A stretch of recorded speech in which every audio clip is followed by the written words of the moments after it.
우리가 이삭 이야기를 처음에 시작을 했죠. 이삭이 그랄 땅에서 잘 살고 있었습니다.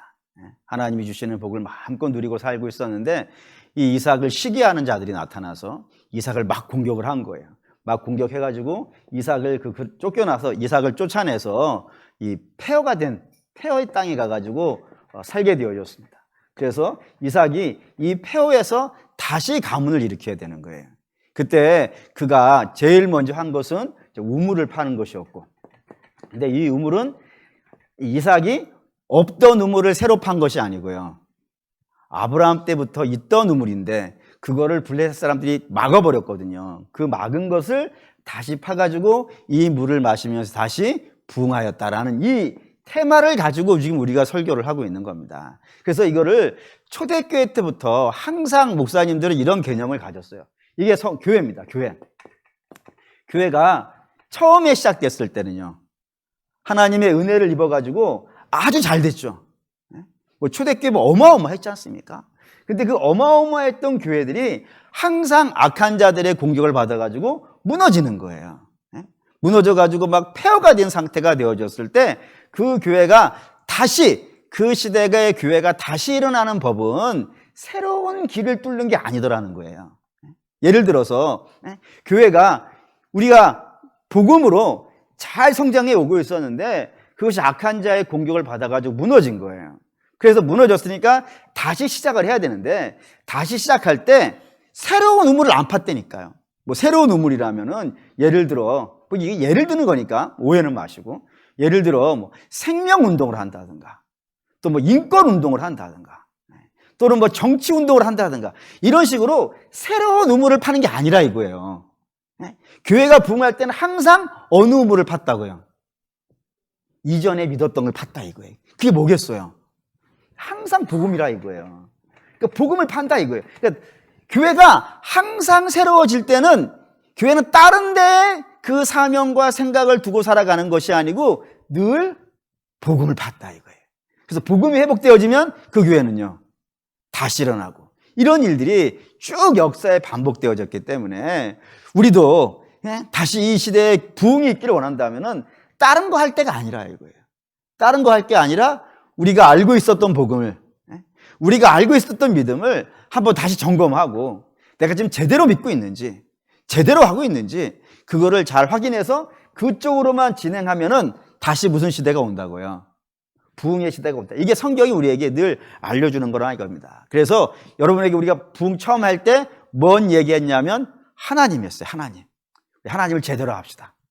그래서 하나님에 대해서 세 가지를 여러분에게 알려드렸고, 그 다음에 성경 얘기했어요. 두 번째는 성경, 우리의 믿음의 기초는 성경에 있는 것을 믿는 것이지 다른 것을 믿는 게 아니라는 것, 성경을 이야기했었고, 세 번째는 지난주에는 뭔 얘기를 했냐면 사람이 누구라고요?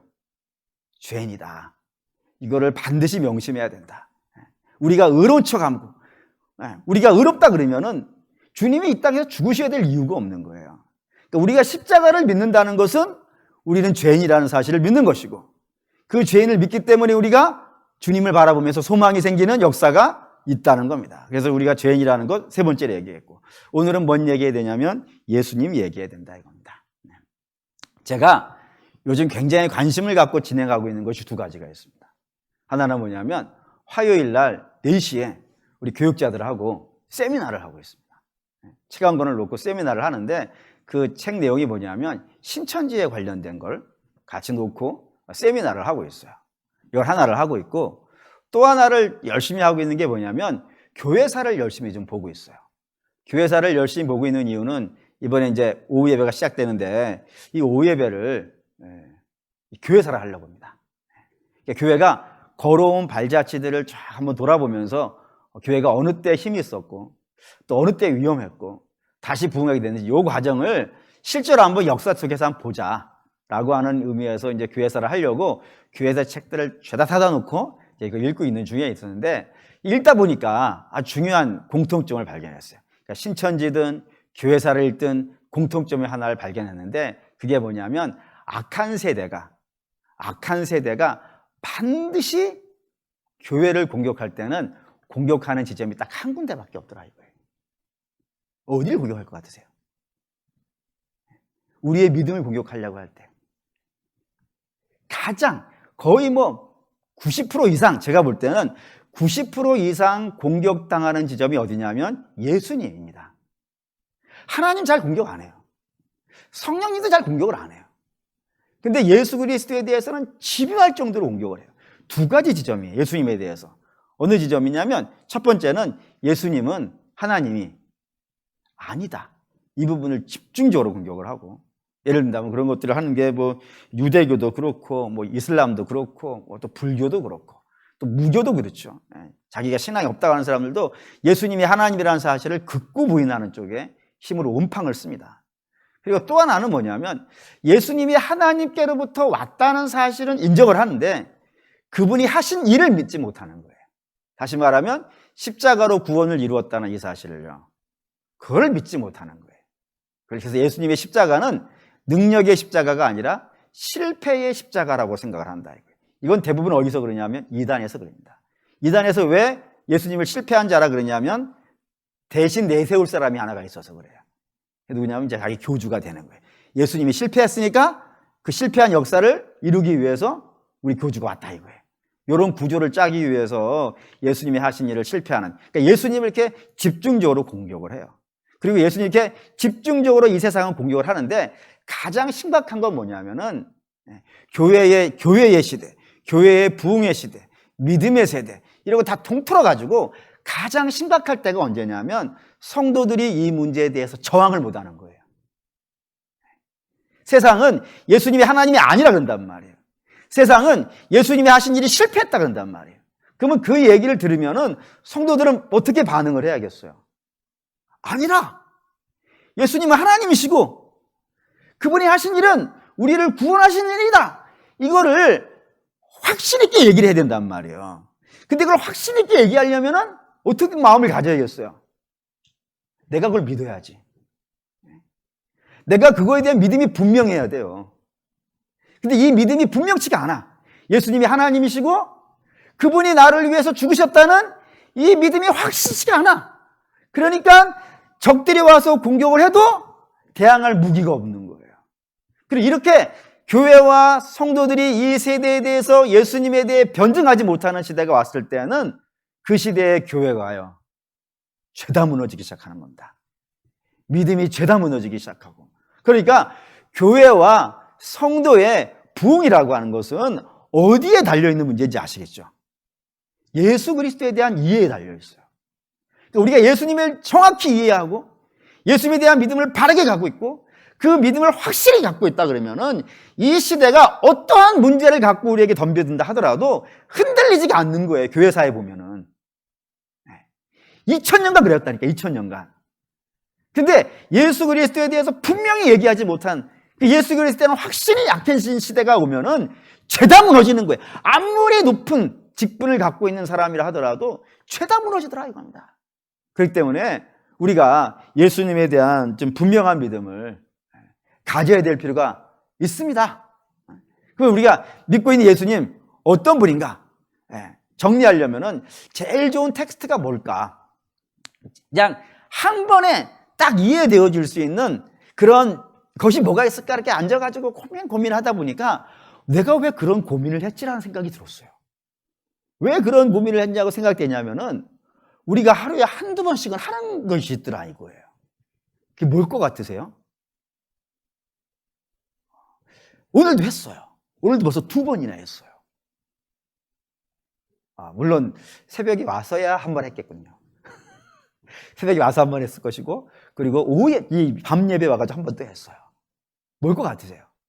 사도신경이에요. 사도신경에는 전설이긴 하지만 의미는 있어요. 12사도가 하나씩 내가 믿는 신앙을 고백했다 해가지고 사도신경이거든요. 그럼 그 총 몇 개가 있겠어요? 12개예요. 12개의 믿음 위에 서 있어요. 그 중에 예수님에 관련된 게 총 몇 개일까요? 이제 머릿속에 계산하셔야 되지. 이제. 네? 네? 나는 전능하신 아버지 하나님? 어떻게 좀 틀린 것 같네? 거기서 시작을 해야겠죠? 그럼 그 다음에 뭐겠어요? 그 외아들 우리 주 독생자 예수 그리스도를 믿사오니부터 시작되잖아요. 그게 하나. 우리 하나님이, 예수님이 독생하신 하나님이다. 독생하신 하나님의 독생하신 외아들이다. 유일하신 아들이다. 하나. 두 번째는요, 동정녀에게 나셨다. 세 번째는요, 본디오 빌라도의 고난을 받으셨다. 네 번째는요, 본디오 빌라도의 고난을 받아 십자가에 죽으셨다는 게 하나예요. 그 다음에는 사흘 만에 부활하셨다. 그리고 하늘에 오르셨다. 그리고 심판으로 오신다. 6가지입니다. 이 6가지를 여러분들이 알고 계셔야 돼요. 이 하나하나가 굉장히 중요합니다. 가장 맨 먼저는 예수님은 하나님의 외아들이라는 것. 말할 것도 없이 중요합니다. 그게 왜 중요할까요? 이건 우리가 노래로 알아요. 아주 유명한 동화가 하나가 있어요. 송아지, 얼룩송아지. 그 다음에 뭐죠? 계속 가사가 생각이 안 나네. 엄마 소도 얼룩소? 엄마 닮았네. 그러니까 송아지는 걔가 왜 송아지인 거예요? 소의 새끼이기 때문에 송아지인 거예요. 망아지는 걔가 왜 망아지겠어요? 말의 새끼니까 망아진 거예요. 이런 거를 우리가 이렇게 헷갈릴 필요가 없단 말이에요. 당연한 거예요. 그러면 예수님이 하나님의 아들이라는 의미는 뭐겠어요? 그 얘기하려고 싶은 거예요.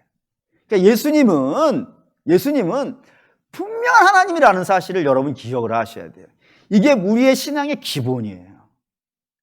그러니까 예수님은 이 땅에 태어났던 그 위대한 인물이 아닌 거예요. 그래서 제가 제일 싫어하는 말이, 예수님을 이런 식으로 높이는 사람들은 정말 싫어요. 어떤 식으로 높이냐면 4대 성인. 나 그런 사람 보면 분이 나. 한번 붙고 싶어. 내가 목사기 때문에 거룩하니까. 차마 말은 못하지만 속으로는 막 지옥에 집어넣었어요. 어디 감히 이 땅에 코로 호흡했던 사람들, 그리고 죽어서 그 시신도 찾아볼 수 없는 사람들, 그리고 겨우 할 수 있는 것이 무덤이나 짓고 그 무덤에 누워있다고 무덤을 자랑하는 신들을 어떻게 살아계신 하나님의 아들과 비교할 수 있겠냔 말이에요. 여러분도 앞으로 예수님을 4대 성인 이렇게 말하는 사람이 있으면 찔러봅시다. 싸우지는 말고. 이게 여러분도 그렇게 생각하지 마세요. 그냥 3대 성인 합시다. 3대 성인. 훌륭한 분이에요. 우리가 부인할 필요는 없잖아요. 학문적으로나 이렇게 윤리적으로나 훌륭한 분들 아니겠어요. 그러니까 훌륭한 분들로 합시다. 그런 분들은. 훌륭한 분들 3대 성인 우리 주 예수 그리스도는요, 하나님 아들. 아멘을 세게 하셨죠? 지금 가장 쉬운 거니까 하나 하고, 두 번째는 예수님은 동정녀에게서 탄생하셨다는 것. 굉장히 중요합니다. 간혹 어떤 사람들이 예수님이 동정녀 탄생했다는 사실을 부인하려고 해요. 부인하는 이유는 간단해요. 그런 일이 어떻게 있을 수 있겠냐고. 이게 무슨 가당키나 한 일이겠냐고. 어떻게 생명이라는 것이 태어날 때는 남자와 여자가 결혼해가지고 그 자식으로 낳는 것이지, 어떻게 여자 혼자서 애를 낳느냐. 그게 그건 거짓말이지 않느냐. 인생에서 거짓말로 불리는 그런 이야기 아니겠느냐라고 하면서 부인하는 경우들이 있는데, 여러분들은 예수님이 동정녀에서 탄생하셨다는 것을 신앙 고백으로 가지신 분들이에요. 왜 그랬죠? 이유가 있어요. 최초의 죄인이 누구예요? 아담이에요. 그러니까 원래는 아담이 죄인이 아니었어요. 원래 하나님께서 선하게 창조를 하셨어요. 근데 그가 죄에 빠졌어요. 그 죄인이 됐어요. 에덴에서 나갔어요. 그 다음부터 그가 자식을 낳는데, 아담은 우리가 늘 봤다시피 그가 어떠한 모습으로 창조되어진 사람이에요? 하나님의 형상으로. 근데 그게 죄인이 됐어요. 그 다음부터 그가 자식을 낳을 때는 누굴 닮은 자를 낳아요? 자기 닮은 자를 낳았다 그랬어요. 이거 확인할까요? 창세기 5장.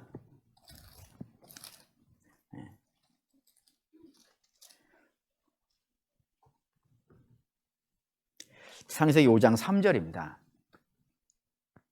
창세기 5장 3절. 읽겠습니다. 아담은 130에 자기 모양 곧 자기의 형상과 같은 아들을 낳아 이름을 셋이라 하였고, 예, 여기 자기의 형상으로 낳았다. 그게 자기 형상이 지금 어떤 형상인데요? 죄인의 형상이란 말이에요. 그러니까 아담이 죄인이 된 다음부터는 그 뒤에 낳는 족족 아담의 후손들은 다 누구라고요? 죄인이라 이거예요. 그러면 예수님이 남자와 여자가 결혼하는 이 아담의 후손으로 태어났다는 건 우리에게 심각한 문제가 되는 거예요. 왜죠? 예수님도 죄인의 후손으로 태어나는 것이 되니까. 그 용납이 안 되는 문제란 말이에요.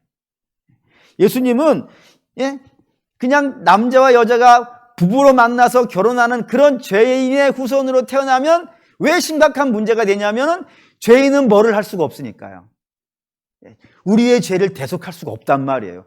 그가 죽는 건 뭘로 죽는 거예요? 자기 죄로 죽는 것이지. 우리가 죽는 거는 우리의 죄로 죽는 거예요. 근데 예수님은 자기의 죄로 죽으면 안 되잖아요. 그분은 대속으로 죽어야 된단 말이에요. 대속으로 죽으려면 그분은 뭐가 없어야 돼요? 죄가 없어야 돼요. 히브리서 4장 15절. 히브리서 4장 15절. 히브리서 4장 15절. 히브리서 4장 15절. 14절부터 읽읍시다. 14절부터 15절 읽겠습니다. 그러므로 우리에게 큰 대제사장이 계시니 승천하시니 곧 하나님의 아들 예수시라. 우리가 믿는 도리를 굳게 잡을지어다. 우리에게 있는 대제사장은 우리의 연약함을 동정하지 못하실 리가 아니요 모든 일에 우리와 똑같이 시험을 받으신 이로되 죄가 없으시니라 라고 되어 있어요. 믿음을 똑바로 가지라고, 든든히 잡으라고. 그 잡아야 되는 믿음 중에 하나가 뭐냐면 우리 주님은요 죄 없는 분이라 이거예요. 다시 말하면 그분은 아담의 후손으로 태어난 분이 아니라 이거예요. 그래서 성경은 예수님의 탄생을 자꾸 이런 식으로 설명하려고 그러는 거예요. 창세기 3장에 보면 하나님이 뱀을 심판하실 때 뭐라고 얘기하시냐면 뱀의 후손이 있을 것이고 여인의 후손이 있을 거라고. 아담의 후손이 아닌 거예요. 남자의 후손으로 메시아가 온다라고 이야기하지 않고 반드시 하나님이 맨 처음에 메시아를 예언할 때부터도 아담의 후손으로 온다고 하지 아니하시고 누구의 후손으로? 여자의 후손으로 오신다고 이야기를 했었고, 또 뿐만 아니라 이사야에 보면은 유명한 말씀이 있죠. 예수 그리스도의 탄생을 예언한 장이 이사야 7장인데 거기에 이렇게 돼 있어요. 처녀가 잉태하여 아들을 낳을 것이니 그 이름을 임마누엘이라 하리라. 거기서도 처녀가 낳는다고 되어 있단 말이에요. 그리고 실제로 예수님이 이 땅에 나실 때 천사가 누구에게 나타난 거예요? 마리아에게 나타나서. 마리아에게 나타나서 네가 아이를 낳을 것이라 라고 이렇게 얘기한다 이겁니다. 그리고 여러분 동정녀 탄생이라는 것은 우리가 그냥 믿어도 그만, 안 믿어도 그만 정도가 아니라 우리가 죄사함을 받았다라고 하는 이 확신이 있으려면은 예수님은 반드시 동정녀로 탄생을 하셔야 돼요. 그렇지 않고 혈과 육을 가지고 있는 사람의 자녀로 낳는다면은 우리의 죄를요 대속할 수 없어요. 그러니까 이건 지켜야 되는 믿음이에요. 그러니까 여러분들이 예수 그리스도가 동정녀 탄생하셨다는 이 사실을 추워도 흔들림 없이 여러분 믿으실 수 있기를 주의 이름으로 부탁을 드리겠습니다. 세 번째는 본디오 빌라도에게 고난을 받아서 십자가에 죽으셨다라는 겁니다. 이게 왜 문제가 되냐면은 많은 사람들이, 물론 그건 신자는 아니에요.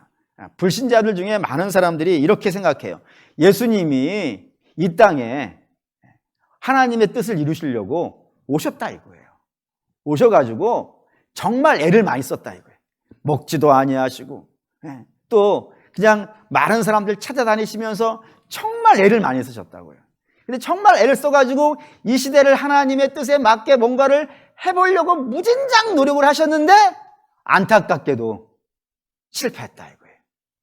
그 실패해서 그 실패자의 죽음이다 라고 이렇게 이야기하는 그런 분들이 우리 주변에 꽤 많이 있어요.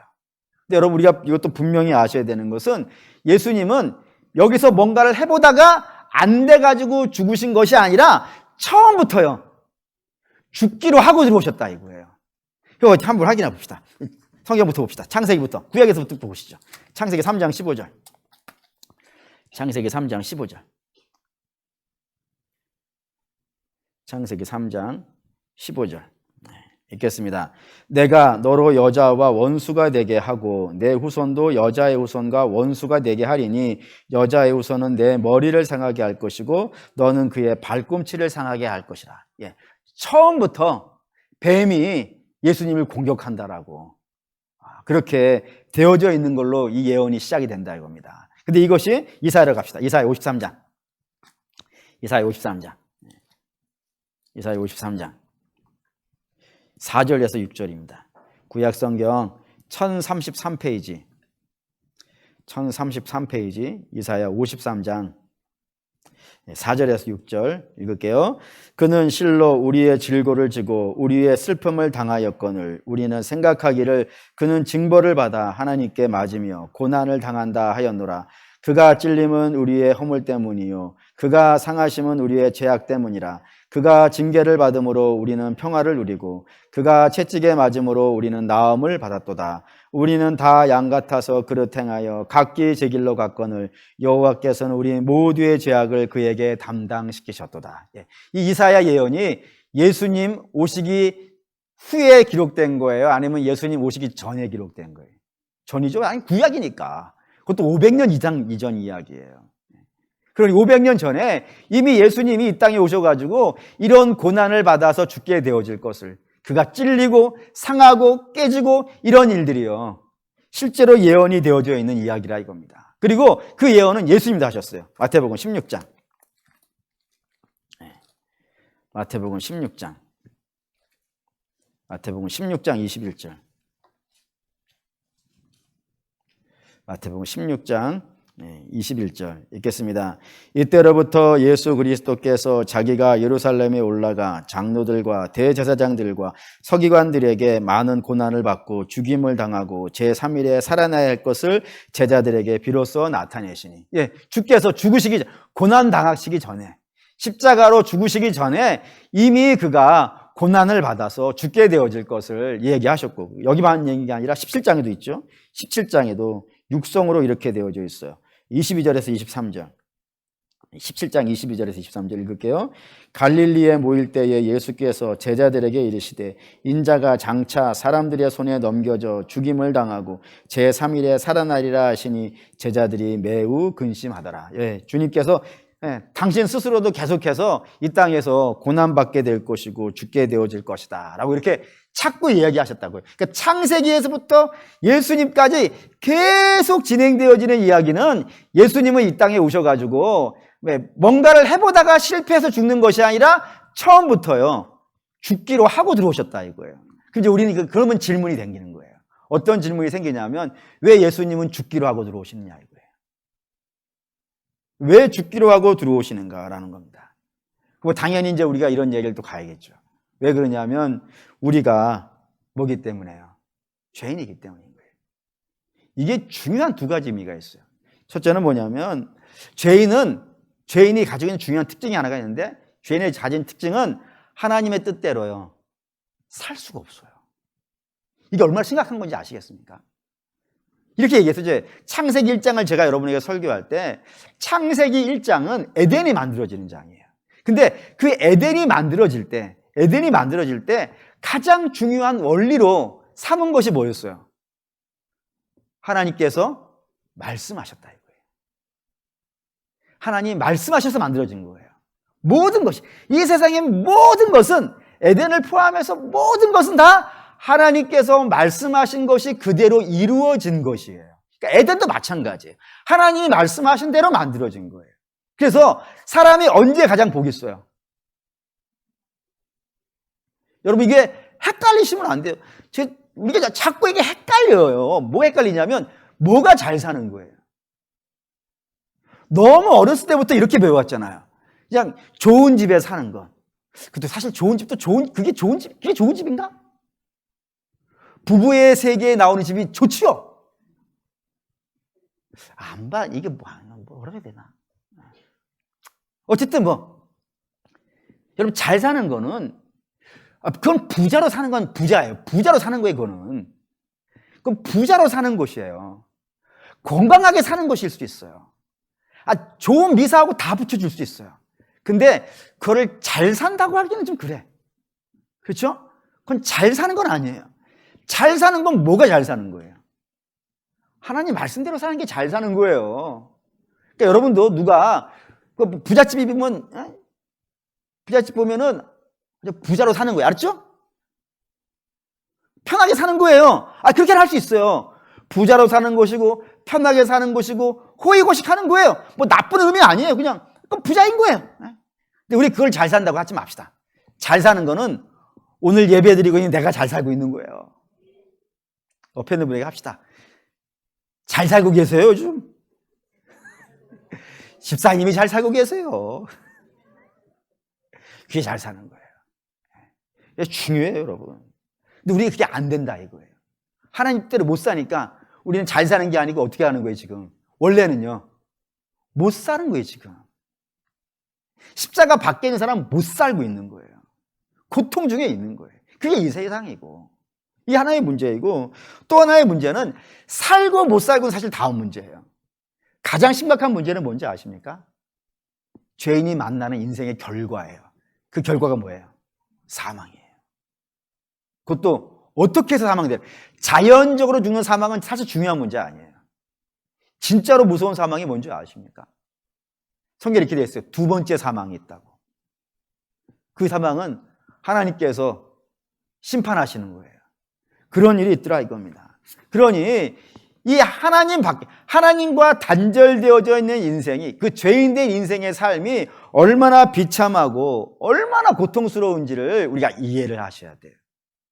근데 그거를 우리는 모르는 거예요. 왜? 아예 태어날 때부터 밖에서 태어났기 때문에.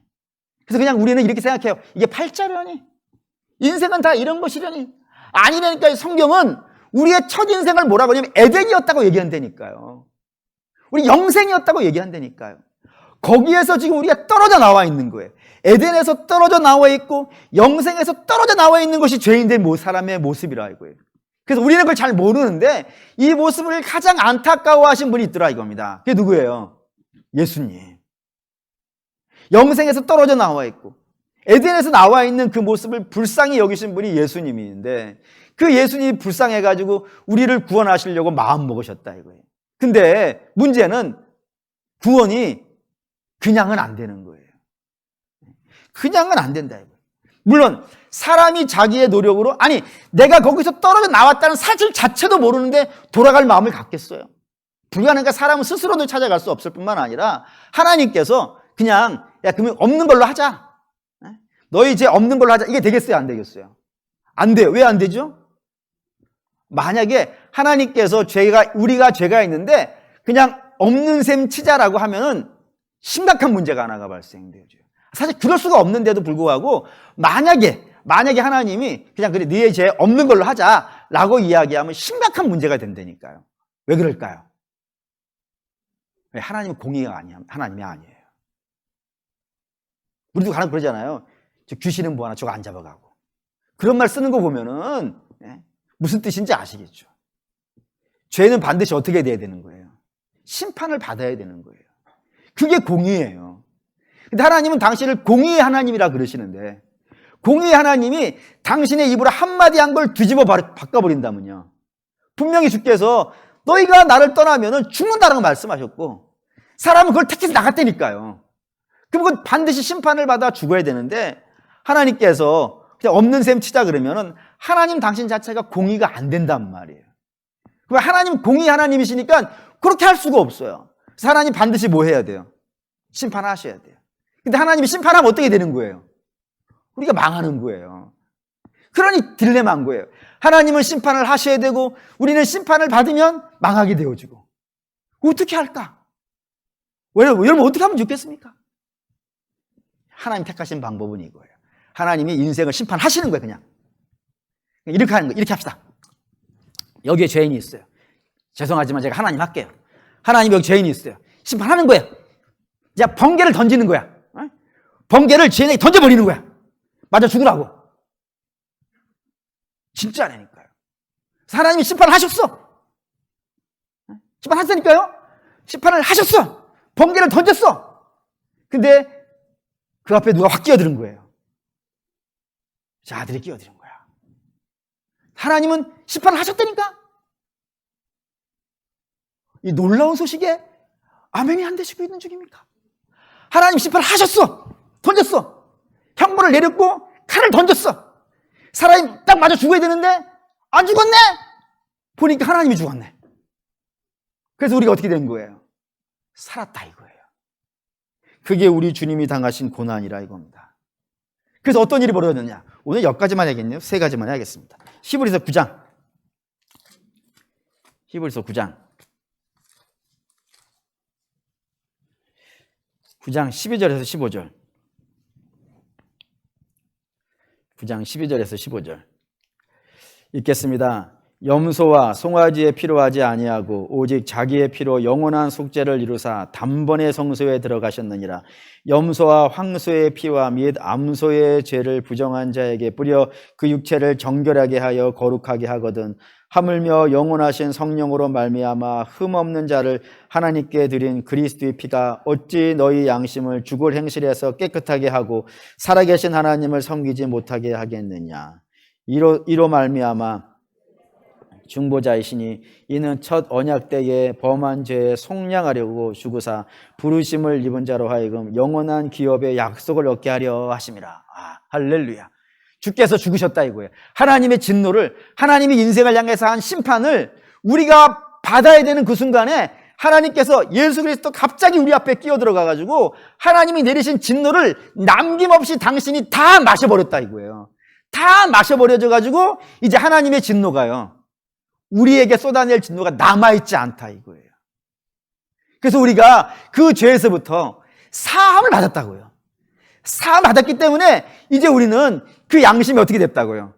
다시 살아났고 하나님의 뜻을 따라 살 수 있게 되어졌고 하나님과 화목하게 되어졌고 하나님을 만날 수 있게 되어졌고 하나님을 아버지라 부르게 됐다고요.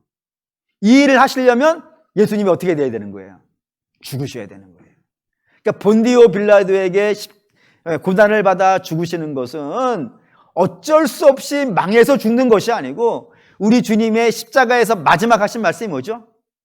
다 이루었다. 승리의 죽음인 거예요. 그래서 영광의 죽음이고 승리의 죽음이에요. 그래서 우리가 그 죽음을 외면할 수가 없는 겁니다. 그래서 우리가 살아난 자리가 어딘 거예요? 그러니까 십자가인 거예요. 원래는 저 십자가에 누가 있어야 되는데, 내가 있어야 되는데.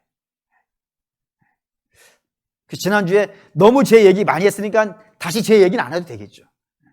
굳이 여호와의 산에 오를 자 누구냐? 손 깨끗한 자라 그랬었는데 우리 손이 안 깨끗한 자잖아요. 십자가에 우리가 달려 있어야 되는데 우리 주님이 달려 계시고 우리는 그 밑에서 이제 하나님과 화목하게 되어졌다는 것, 이게 십자가가 이뤄낸 역사라 이겁니다. 여러분과 저는 이걸 믿어야 돼요. 주님이 죽으셔서 내가 살아났다는 이 사실을 믿지 아니하고서는 기독교인이 되지 못합니다. 나머지 세 개는 다음 주에 할게요. 꼭 기억해 주세요. 세 가지 했어요. 예수님은 하나님의 아들이시고, 두 번째는 예수님은 죄 없는 독생자의 자녀이고, 독생자로 이 땅에 오셨고, 동정녀 마리아로 탄생하셨고, 그리고 세 번째는 십자가에 죽으셔서 우리를 살리셨다 이거예요. 이 믿음을 저와 여러분이 꼭 가질 수 있기를 주의 이름으로 축원합니다. 아멘.